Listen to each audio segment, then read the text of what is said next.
sammen og velkommen til. Det her, det er All You Can Eat, Dalle Valle podcast. Jeg er værten for det allerførste afsnit, og vi sidder simpelthen her med den første gæst, Baris! Er jeg det? Du er den første gæst. Fedt, mand. Dejligt, at du er her.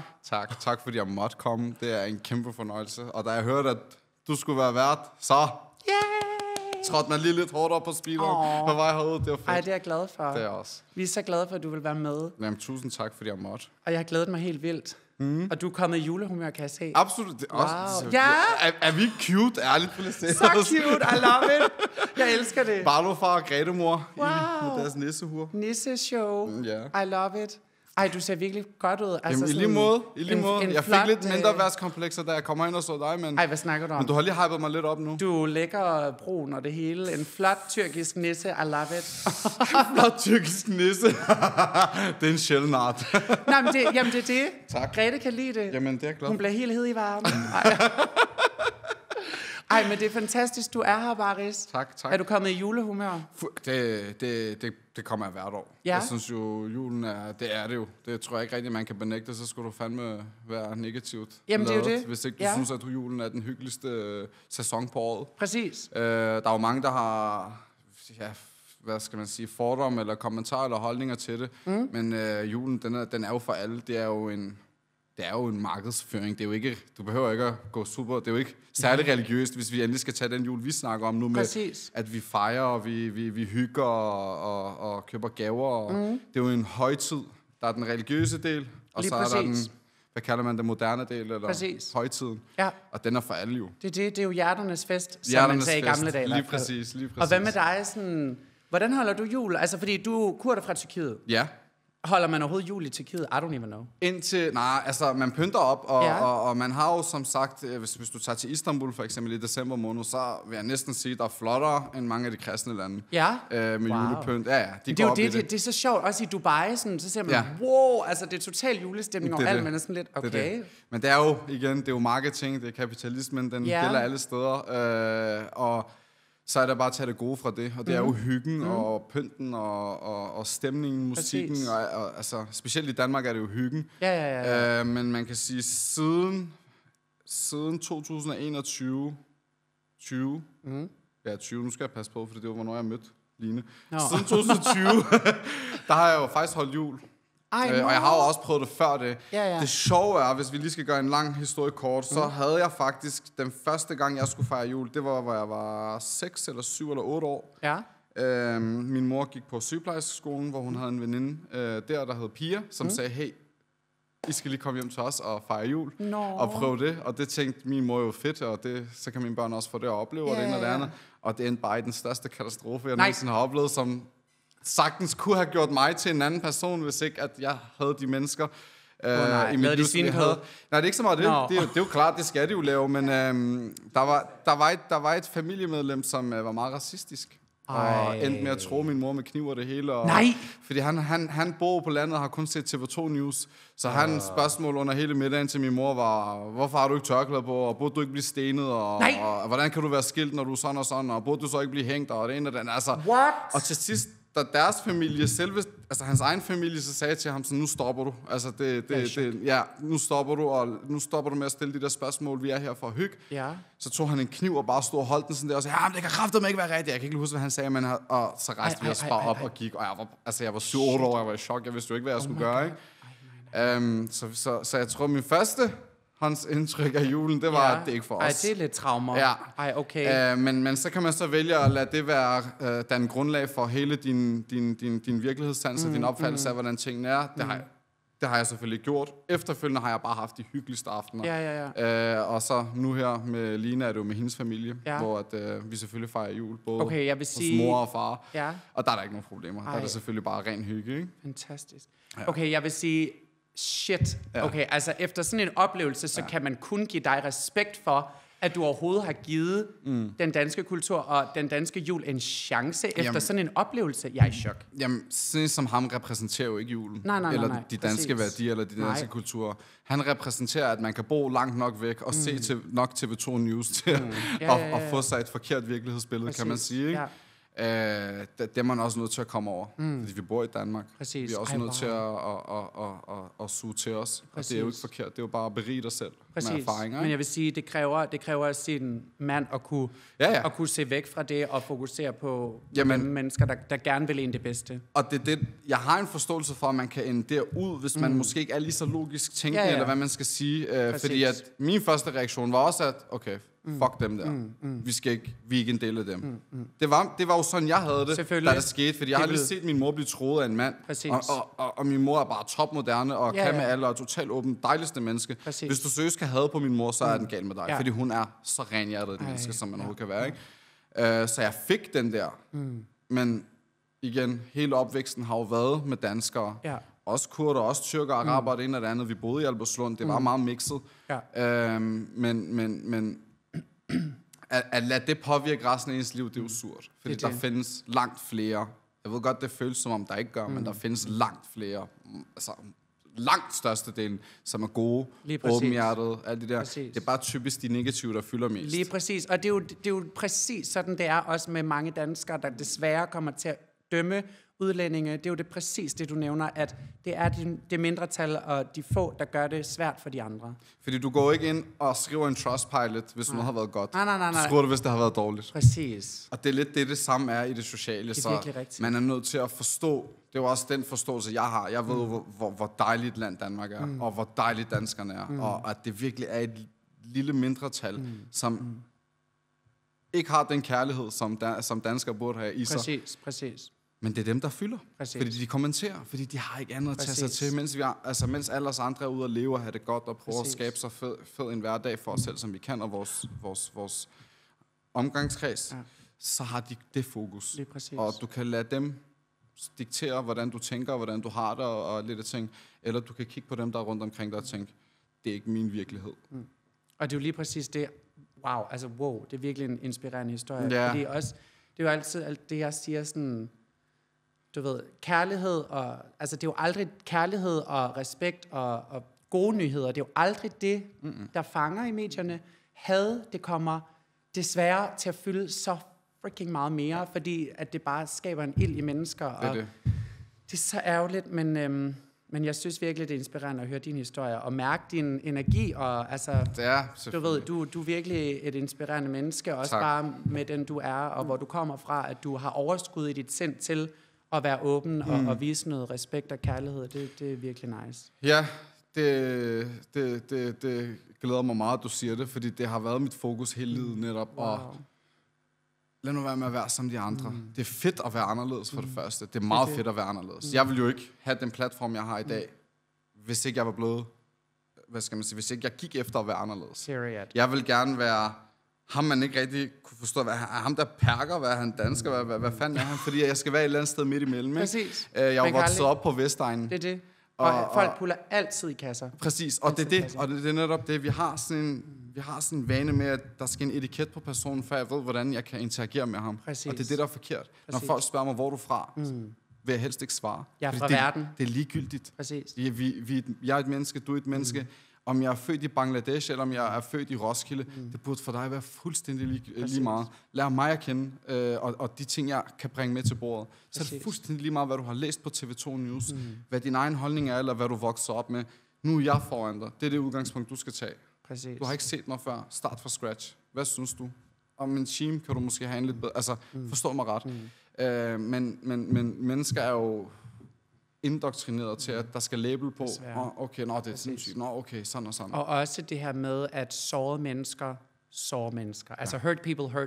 Præcis. Men jeg kan også huske, der hvor vi mødtes allerførste gang, jeg havde jo set dig på TikTok og diverse steder, da vi mødtes første gang til Reality Awards, jeg tænkte bare, fuck, en nice fyr, og positiv, og engageret, og livsglad, og du ved også som gay, du ved, så har man jo desværre oplevet ting og sager fra, du ved, alle mulige typer, og så bliver man måske en lille smule, hvad kan man sige, bekymret nogle gange, hvis man går forbi nogle typer, og du ved. Det er rigtigt. Men der kunne jeg bare mærke, sådan, jeg mødte dig der tænkte jeg bare, wow, det er virkelig et varmt menneske, og et omsorgsfuldt menneske. Ja. Fedt. Det er alt det, jeg har gået efter at være. Man kan godt mærke, at du har en mission, og du virkelig prøver at bevise, 100%. 100%. Også fordi, at jeg er godt klar over det, du siger lige nu.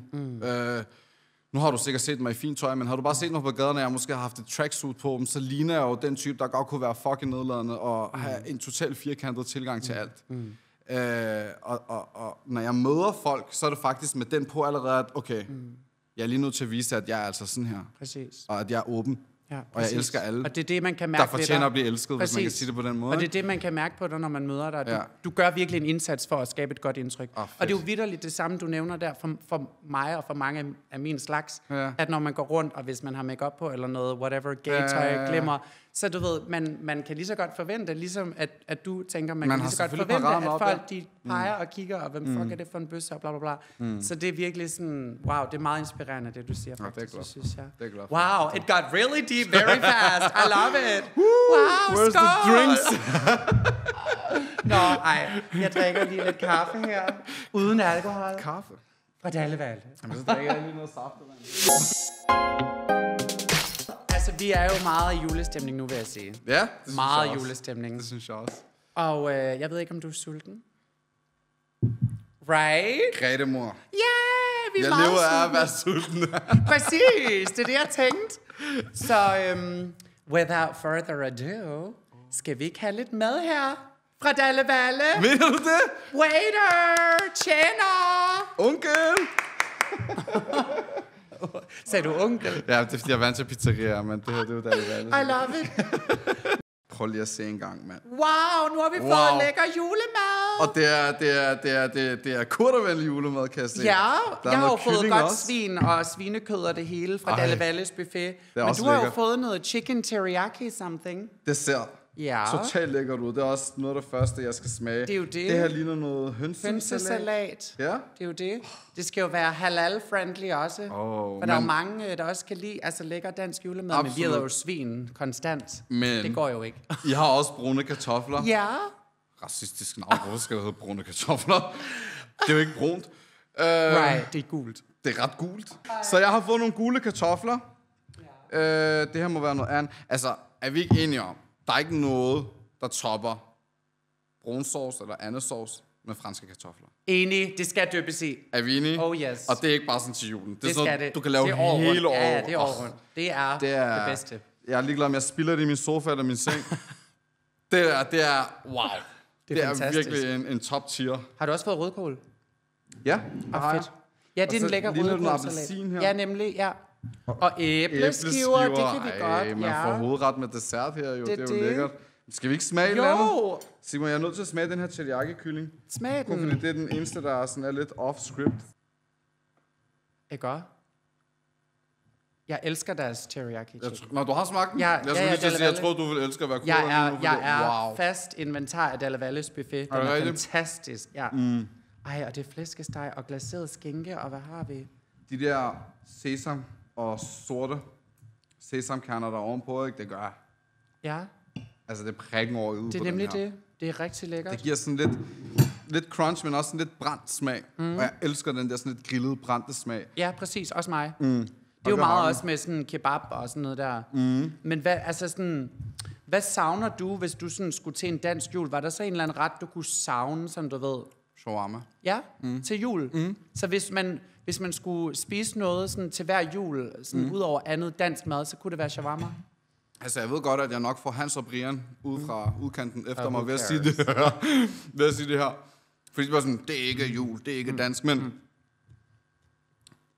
altså, hvis jeg skulle hoste en juleaften, så synes jeg, ikke fordi jeg vil erstatte julemaden, der skal være de traditionelle retter, men kunne det ikke være fedt, at der var en durum, eller en pizzabrød, eller en shawarma-ret, eller et eller andet? Jeg elsker durum. Jamen, forstå mig ret, fordi at I kan kalde det ene og det andet for nationalret. Det kan I. Men det mest solgte spise i Danmark, efter burger, det er shawarma. Seriøst? Det er kebab. Ej, det er vildt nok. Ja.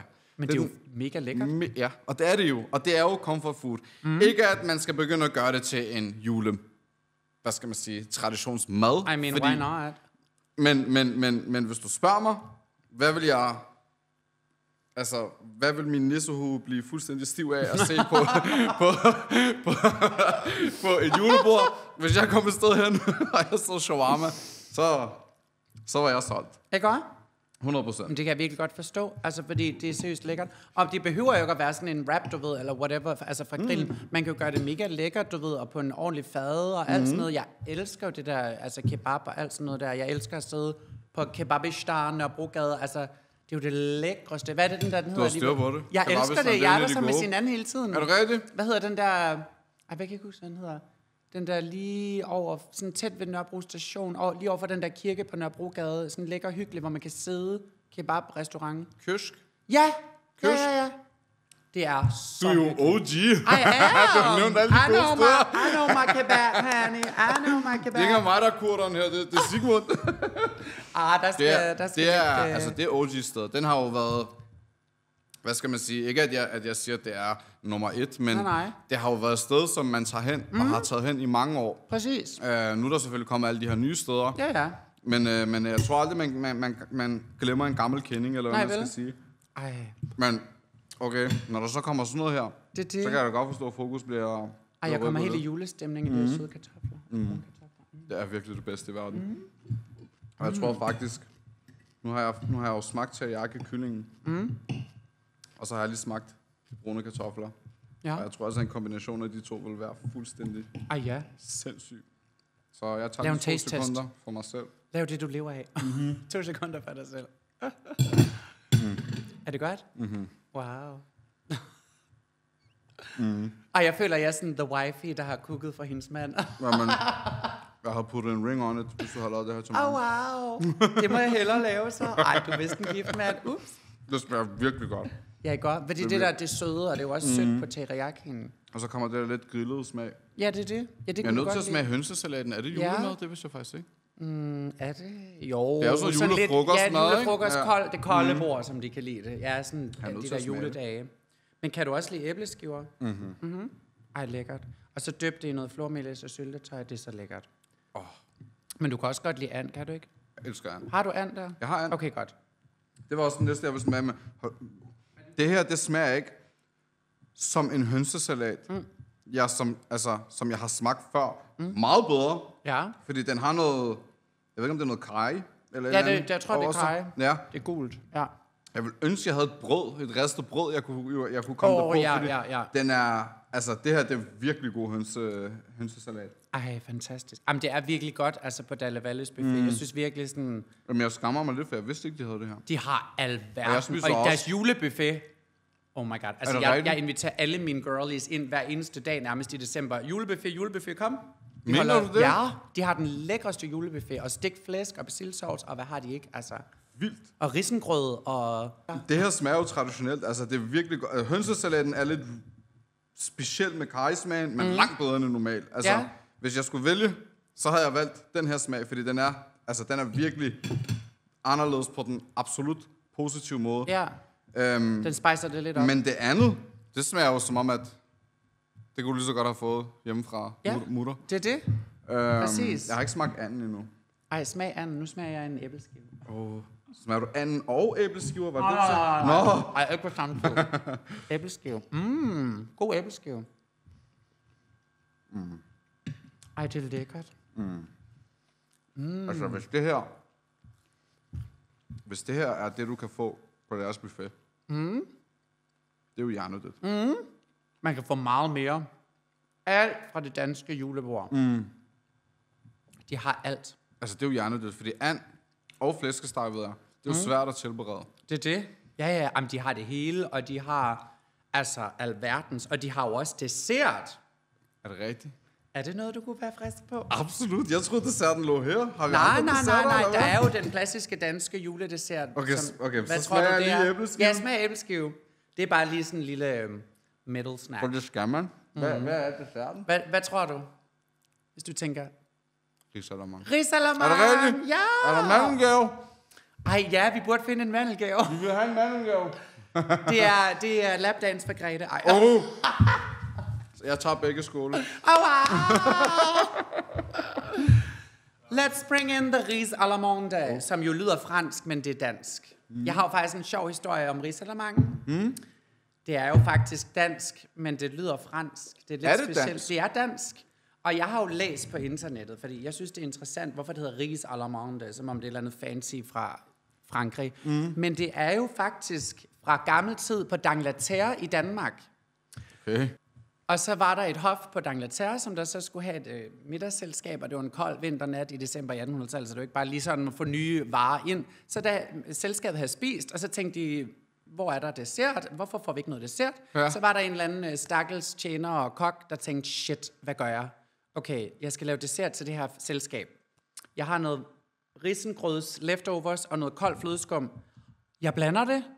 Jeg putter nogle mandler i. Og så kalder jeg det et eller andet fancy på fransk, fordi danskerne var obsessed med Frankrig i 1800-tallet. Er det en legit historie? Ja, og så kaldte han det ris à la monde. Og så lidt kirsebærsauce. Det er helt crazy. Okay, for genialt. Det er opfundet i Danmark. Jeg tror, jeg tager noget kebabstrimler i morgen. Og noget rødkål. Og så kalder jeg det... Exclusive. Okse. Ah ja, okse.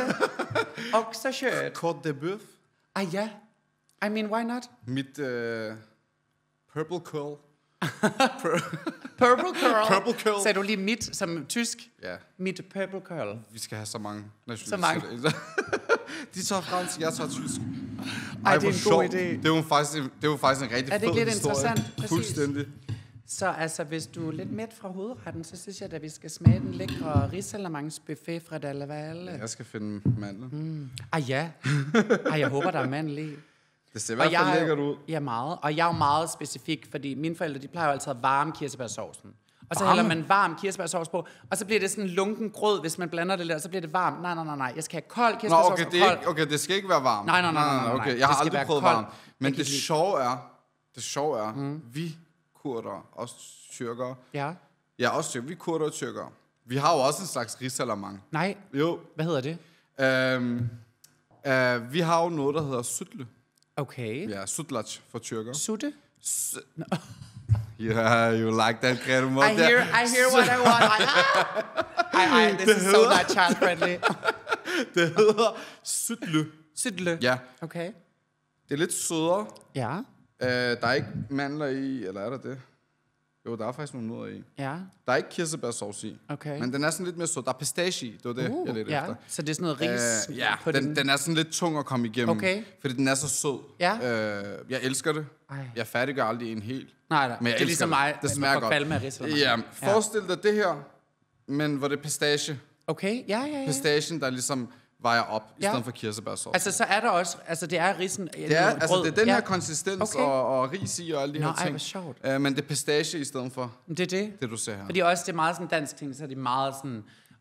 vi har jo risalamande. Ja. Det er jo så I jo... Altså, de har rice pudding i USA. De har alverdens over hele verden. You're not special. Jamen, spørgsmålet er faktisk, hvem opfandt det først? Det er nemlig det. Fordi det er jo bare en risbudding, en eller anden måde, om det er kold eller varm. Men altså, vi kan jo blive enige om, at det ene eller det andet, så smager det jo godt, ikke? Og min favorit er kirsebær. Lige hvad det her angår. Er den god? Meget god. Ja, det smager faktisk... Risalamande. Jeg ved ikke, om det her det er det at sige, men min favorit, det er jo de der risifrutti. Også mig, mini-meal. De smager så godt, og den her smager præcis af det. Det gør den. Jeg elsker det. Fordi jeg prøver nogle gange at købe det der... nu ved jeg ikke, hvor meget vi må tage nogle branding. Men jeg prøver nogle gange at købe den der Arla færdige risalamande, de har. Ja, jeg prøver bare at spise den, og den er alt for creamy, og sådan, der er næsten ingen ris. Der er så lidt ris og mandler i, og så meget fløde. Præcis. Det er for meget. Det er derfor, jeg har været med til risifrutti, men den her... Præcis. Den smager en risifrutti, der er blevet lavet hjemmelavet til gengæld. Men jeg forstår ikke, hvorfor de så ikke laver sådan en ægte risalamande. Man kan købe de der pølser i 3,65. Jeg har set den. Jeg fandt ud af for 2 år siden, hvad det var. Det er så lækkert. Og også risengrød. Man kan købe både risalamande og risengrød. Det, jeg synes, risifrutti mangler, som den her har, det er bid. Risifruttien er meget most. Ja. Det er smagen, der er god, fordi den der syntetiske kirsebær... Det er sådan lidt gelé-agtigt, det der risalamande. Ja, og igen... Smagen har de fanget, kvaliteten har de ikke. Men her, der smager det faktisk præcis af det samme. Ærligt, det smager præcis af det samme. Men du kan smage, at det er hjemmelavet. Du kan smage, at det ikke er helt most. Og der er bid i. Det er, hold da op, hva'? Sigmund, jeg vidste ikke, at jeg skulle forkældes med god mad i dag. Jo! Anything for you, habibi. Oh, I love it. Jeg får helt flashback til Jylland og jul, da jeg var barn. Hvorfor? Fordi det smager af det her, ja. Men det er også noget, man får meget hurtigt kvalme af risalamande. Det er nu, jeg skulle være under at sige, jeg får flashback til Roskilde, den jeg har med ham idioten. Ej. Vi nåede ikke til Risalamang. Vi nåede seriøst, og Nej. jeg kan huske det var under maden. Vi nåede, hvad var det, 10 minutter ind i maden. Nej. Så rejste vi os op og gik. Så fik han raserierne. Ja, det var så synd for familien, ikke? Ej, det er Fordi virkelig de ubehageligt. De var ude og undskylde, og det ene og det andet, hvor vi også bare sagde, prøv, det har ikke noget med jer at gøre, men vi kan ikke være her. Så I smuttede efter det? Ej. Var det bare dig og din mor, eller flere søstre? Og min søster. Okay, ja. Ej, det er virkelig ubehageligt. Ja. Men, Hvem kan have så meget vrede i sit hjerte og gå så meget mok på juleaften? det er jo uvidenhed. Ja, men stadigvæk, det er jo ikke normal opførsel. Altså, Det er det ikke. Der må være et eller andet. Men verden er sådan, at hvis du forventer... Hvordan skal jeg sige det? Hvis du ikke forventer, at der findes bare den her 1%, 2%, de fylder så meget, at det føles nogle gange som, det er 70%. Men det er 1-2%, som virkelig fuldstændig ud for pædagogisk rækkevidde. Ja. Men hvis du lader dem den grundlag for din forståelses... Hvad skal man sige... For det standpunkt, du har ligesom med holdninger og meninger og alle de der ting, så får du et nederen liv. Præcis. Nu nævner jeg det, fordi at vi snakker ligesom om historik og alle de her ting, og jeg synes, at jeg alligevel kunne fortælle en positiv, hvad skal man sige, positiv fortælling omkring det her, som faktisk er noget negativt. Præcis. Det er det eneste grund til, at jeg fortæller det, men ellers har jeg ikke snakket om det de sidste 10-15 år. Wow. Det er så meget, jeg bare har smidt det væk. Fordi det er så ligegyldigt. Præcis. Skal jeg seriøst fokusere på det og gøre det til et traume i mit hoved? Eller hvad det er lige præcis det. Når jeg har mødt så mange dejlige mennesker efterfølgende. Og det er jo det, der er fejlen ved mange mennesker, at de bidrer, og de holder fast i det, der har været svært og ondt i deres liv, og bruger det fremadrettet for at skabe mere splid og had. Det er det. Og det er jo det, der er så farligt. Altså, det er virkelig noget, man kan lære af det, du siger, at man skal virkelig prøve så meget, som man overhovedet kan, at give slip. Også i dag, det er blevet så moderne og så populært, trendy kan man kalde det, og hold on to traumas. Hold on to alt, der har været svært, i stedet for at let it go. Men det er jo et survival instinct, når man gør det. Ja. Fordi at man ved, at man alligevel er i et system, der tager hånd om sådan nogle ting.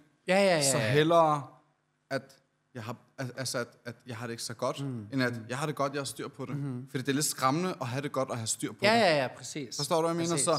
Så for nogen er det bare lidt nemmere at være sådan, jeg har ikke rigtig styr på det. Jeg har brug for lidt hjælp. Jeg har brug for lidt omsorg, alle de her ting. Ja. Og det er også fint nok, hvis du bare retter den fokus hen på de rigtige steder, de rigtige mennesker. Ja. Det kan også godt være, farligt. Det er nemlig det. Det handler om en balance, fordi der er mange, altså vi har jo alle sammen behov for tryghed, og for, du ved, at føle, at vi, hvad kan man sige, har plads i samfundet, og vi ikke skal stress om, du ved, og der er det nemt i Danmark, heldigvis, at man kan ligesom sige, jeg har de her udfordringer, jeg har det, jeg skal have støtte, bla bla bla. Men det handler virkelig, som du siger, om balance, fordi at der er mange, der kommer til at, hvad skal man kalde det, uden at... Træde nogle år til, ja, men du ved, kommer til at læne sig op, som om, at det er sådan, jeg kan altid få whatever. Det er jo ikke for at kalde det et offerrolle, eller hvad man skal sige, for jeg kalder det survival instinct. Og igen, det er netop derfor, at jeg fokuserer på de ting, jeg gør. Ja. De gode mennesker, de positive oplevelser, de gode erfaringer. Der er ikke nogen erfaring, der er dårlig, hvis du spørger mig. Fordi selv de dårlige, jamen, de lærte dig noget. Præcis. Det er jo det, man skal huske, at jamen, hvis du ikke har lært at falde på cyklen der, så har du aldrig nogensinde vidst, at det der, det var noget, du skulle forbedre, eller det der var noget, du skulle passe på. Præcis. På samme måde med mennesker.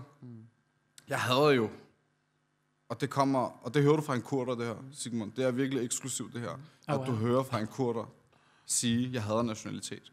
Ja. Okay. Ikke at jeg hader det, bare for at have det, men jeg hader, hvad det er blevet til. Ja. Jeg hader, at ligesom vi snakker om tidligere, det her med label. Hvorfor ikke bare have det fucking fedt med hinanden? Præcis. Altså, prøv at tænke, hvis der ikke var alle de her ting.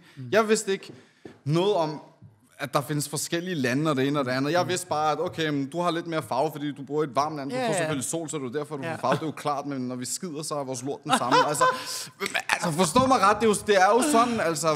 Det er jo virkelig sådan, det er, og jeg forstår ikke... Vi bløder det samme blod. Ja, altså, jeg forstår ikke, hvordan du kan føle dig superior. Nej.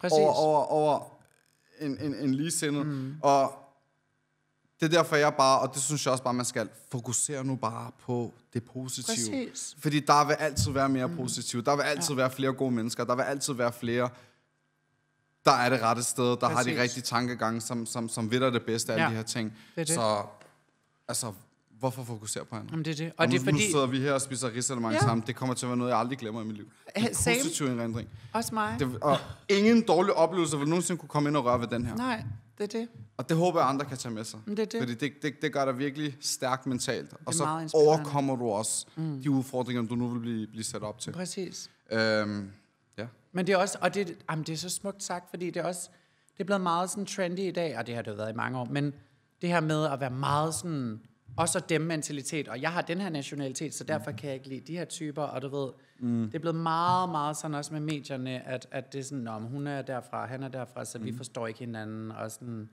at the end of the day, we're all people, og det, altså we shit the same. Right, og du ved, vi vil have stort set det samme i livet. Vi vil gerne elskes, vi vil gerne elske, og vi vil gerne have succes og føle os hørt og elsket. Altså, det er jo basically det, alle mennesker vil have. Og have kebab. Period! Og brun sauce. Og brun sauce og brune kartofler. Ej, måske skulle vi kalde dem gule kartofler. Nej, faktisk, jeg tager det som et kompliment, at det bliver kaldt brune kartofler. Søde kartofler. Det er noget lækkert. Nej, det bliver du også. Brun og sød. Men vi er jo også søde. Ligesom dig. Jeg får sukkerchok lige om lidt. Ej. Tak for mad. Det er mig, der takker. Det har virkelig været hyggeligt. Fantastisk, Baris. Ej, jeg er så glad for, at du har været med i dag. Jamen, jeg er så glad for, at jeg måtte. Jeg føler, at vi har haft en one-on-one julefrokost. Er det ikke rigtigt? Det er mega hyggeligt. Og man savnede ikke mere selskab. Det var dejligt. Ej, det er fantastisk. Ja. Men tak fordi I så med, venner. Vi ses i næste afsnit. Hej hej.